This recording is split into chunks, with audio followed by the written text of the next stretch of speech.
Okay, this is the second segment in the Arnold series, and this one is going to be about writers and mentors. And here we go.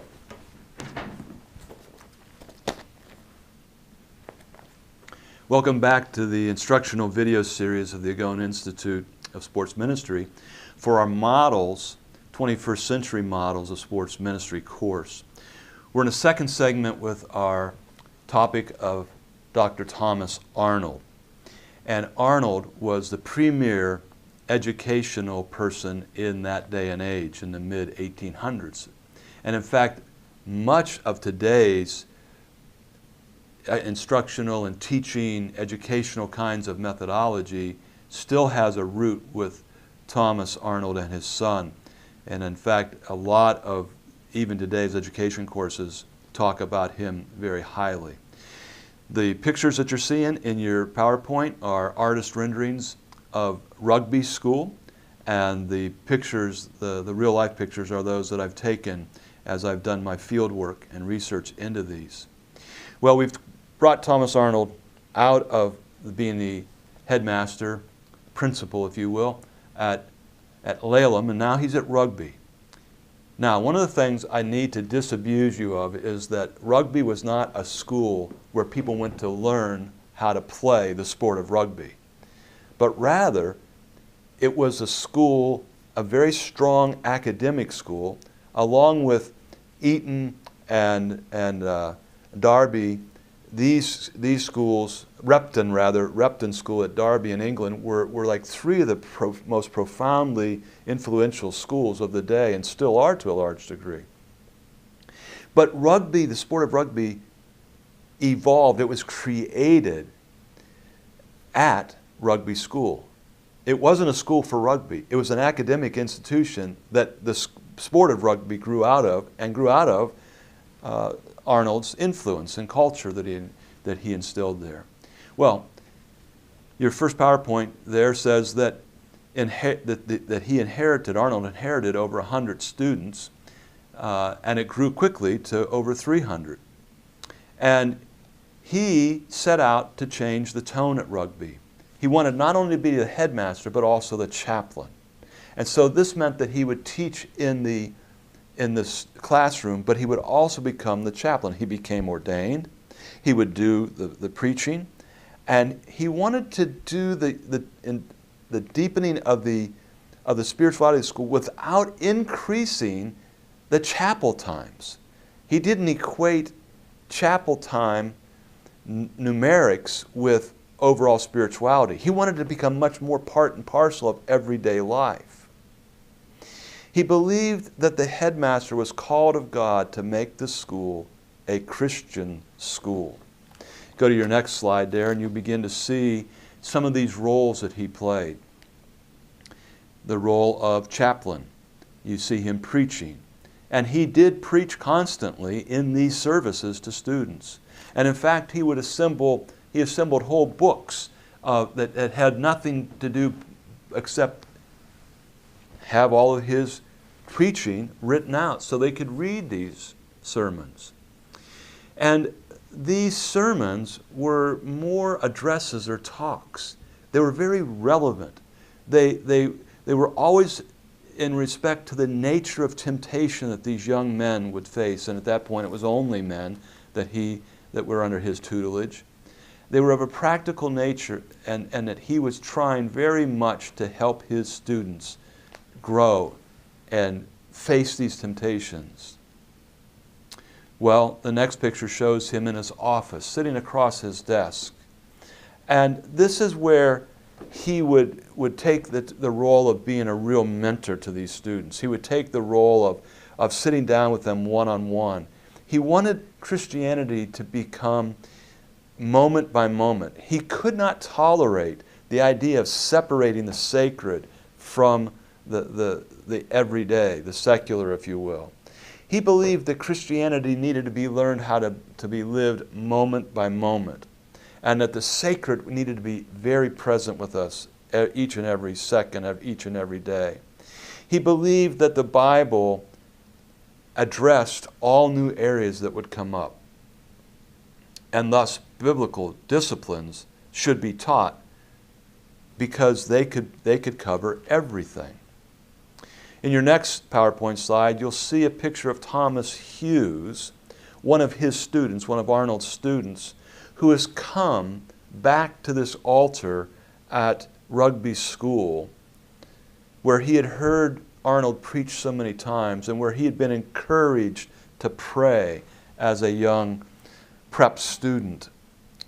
And you see something very significant here, because Arnold believed that prayer was very much part and parcel of the life of the students. This is where students would develop their spirituality, was to have this really significant and personal and intense and deep relationship with Jesus Christ. And he believed that prayer became increasingly important, and he pushed it particularly for the upperclassmen because he believed that they could understand it more than could some of the younger men. For the younger men, he thought it was more rote, and it certainly needed to be a learned behavior and pattern and habit. But for the older, that they were beginning to able to incorporate into their lives more. Well, let's go a little further with this Thomas Hughes. And at the risk of confusing you, we're going to talk about 4 Toms here. The first Thomas, of course, was Thomas Arnold. The second one now is his protege, Thomas Hughes. And it was Hughes then that wrote about a third Tom, Tom Brown. Tom Brown was a fictional character, and Tom Brown was Thomas Hughes' views of the student at Rugby School and under the tutelage of Thomas Arnold. And so you get a sense of Thomas Hughes' views about what it was like to be a student of Thomas Arnold's through his writings about Tom Brown. Tom Brown continues to be relevant in our society. Within about 10 years, the BBC, British Broadcasting Company, actually did a series of videos of Tom Brown because it's so much a part of their culture. Now, his novels, Tom Hughes' novels, began to influence others. And the entire result of that era of Arnold's educational principles and teachings and Rugby School and Hughes's novels became what we now know as the muscular Christianity era. If you go to your next PowerPoint, you'll see a statue, a real-life statue of Thomas Hughes, the author. You see, Hughes became an incredibly influential person then in that era. And I'm going to read some quotes here from some of the books that you'll see here. Here are 3 key concepts that Hughes got through about this muscular Christianity movement, and which you might begin to consider for your models of your sports ministry. First one, he felt it was especially repugnant. What was especially repugnant was the belief that Christianity was not a faith for fighters. Not a faith for fighters. He found that repugnant. And he believed that the greatest fighting done was by those who believed they fought under God. And so he really believed that if you believed in God, that you would fight even harder.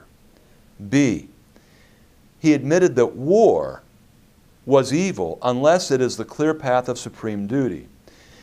C, he believed that games, sports and recreation, he believed that they served the important function of strengthening the body, but also the mind.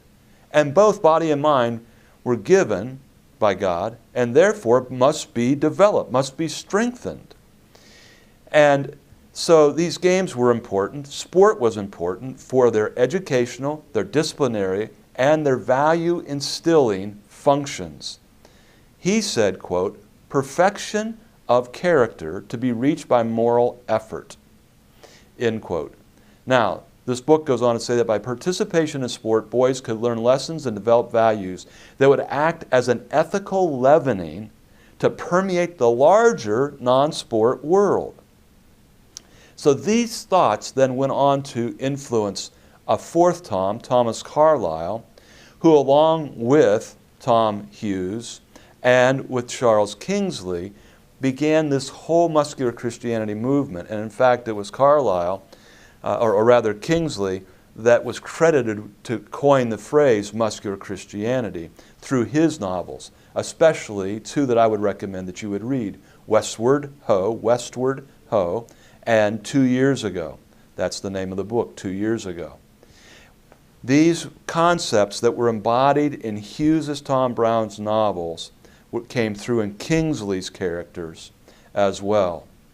And these three men were very much part of the idea that mankind could reach perfection and that there needed to be a spiritual strength that came about, a robustness of the faith, and thus muscular Christianity. One last idea here, and that's the statue that you see. And when it was unveiled, the sculptor immediately fainted when he realized that he had left out the buttonholes in the Thomas Hughes coats. He was so disturbed that he eventually even committed suicide. Now, suicide is not one of the models that we hope that you get in this course, but we are hoping that there are many models that you are getting. We're going to continue this in our third session on Thomas Arnold when we talk about his legacy next time.